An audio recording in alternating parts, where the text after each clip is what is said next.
Greetings, earth beings. Today we are going to talk about the verses on the Bible for Christ. And we're going to address a very important topic that in the past I talked it wrong about it, but is proof from Christ itself that is reality. First, we are going to start with the beginning. In the beginning, Jesus talks about history. The history starts with Jesus explaining that heaven is like a king inviting people to his daughter bride's marriage, right? And he invites the guests, but the guests refuse to go. So they invite him again. This time, some guests ignore them, and others even beat up the servants who was sharing the message, the invite, and kill them. So the king, enraged with the situation, he sent his troops, and for those who had brutally assassinated the servants, they were killed and put to fire in all the city. So the king realized these people are not worth it to go to these invites, to this party, this celebration. So go around and invite everybody that you see. Servants went and invite different people, good and bad. The place was full, and the king saw someone that was not dressed as a party manners. So he asked, "Why aren't you dressed in a party manners?" The person ignored.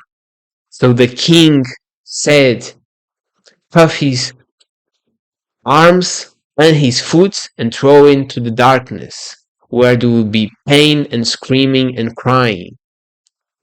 And this was a story. What this story means? First, talk about, from my interpretation, first talk about Jewish people. They were invited, they didn't want to come. It was in their sinful ways. So those who sinned the most killed and all everything in fire. Those who reject him was not invited again. Then God invite everyone, and this time everyone could go, not only the Jewish people, the chosen people. So easy an explanation how heaven is for everyone. But although everybody is invited, and that's what Jesus said, although everybody is invited, not everybody will be accepted in the kingdom of heaven.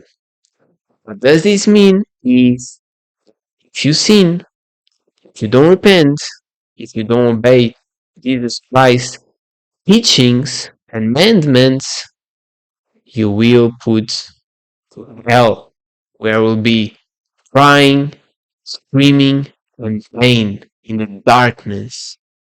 So this is the story, this is the teaching. Now, the Pharisees and other people who were against Jesus, I'll even say the name, but the Sadducees, they didn't believe in resurrection. So they came to Jesus and asked, "Jesus, you have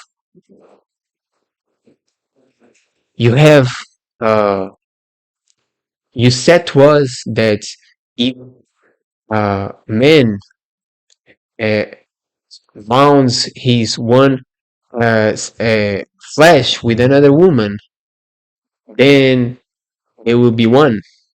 But Moses told us that if Someone who hasn't bring child.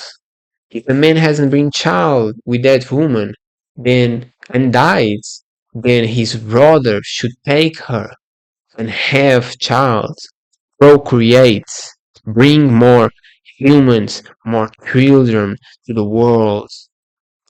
But imagine 7 brothers, all of them start dying, and all of them have slept with this uh, wife, with this woman who married one of the brothers and became uh, vowed and became married again with other brothers, right? But all of them died until she died too.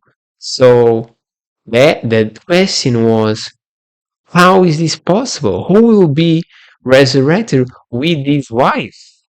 Because all of them had intimacy with her. And Jesus said, in the resurrection, there will be no bond between man and wife. There will be no one flesh, because all of them will be angels, will become part of angels. God, and he said, God is in the realm of the life, is in the realm of life itself. And he asked, did Abram uh, was God was God of Abram, of Elias, of David, and they all said yes. So he said God was always a God of life, not of death. So this was debunked to show that after death you will not be reunited as with your a woman, but as a different being. That's the understanding that we get here as an angel, right?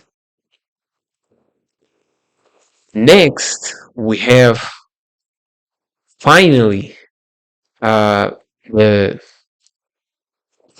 the Trinity story. So they said the foreigners came and said, Jesus, you are very holy. And wait, I forget one story.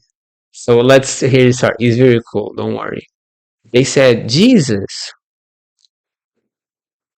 you are a person who doesn't uh, judge others in a different way.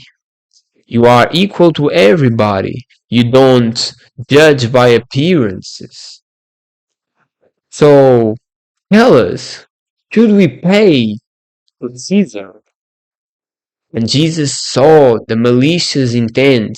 So he said, hypocrisies. Look at this point. Who face is in this coin? And they said, Caesar's face. So Jesus said, so pay Caesar what is from Caesar and pay God what is from God. Again, making this knowledge and getting the right answer when they are trying to frame him, showing that you should pay your dues to God, and if in earth there are certain ways of doing about other governments, you should do that too. Not sinning, of course.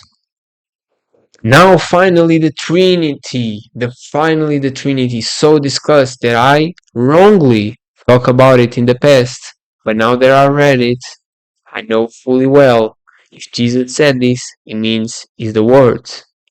And Jesus said, they asked him, what do you mean? What does it mean to be the Messiah? And Jesus said, tell me, is the Messiah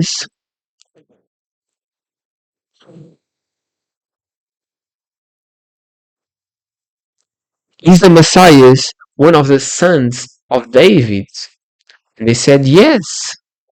So Jesus responded, David is the father of the Messiah. Then why David called the Messiah her? And why he said, Sir told me in front of Sir that stay beside him because he will put all his enemies above him. So how is the Messiah the son of David? And even David itself call him Sir. And that shows that the treatment that David made from the Messiah, Jesus Christ, it means that Jesus Christ, it is in fact uh, a, a God himself, being the Trinity, a fair and true knowledge, because Jesus will not say that he is speak in a much as much highly manner as God himself if the Trinity didn't exist. Does it make sense in your head, in your hearts? We having one God and Jesus being treated as the same. Maybe it's confusing, but if Jesus told us, then it is. Okay, guys, that's not discussable. Everything Jesus said on the Bible is the true, is the holy truth. Last one, the last story.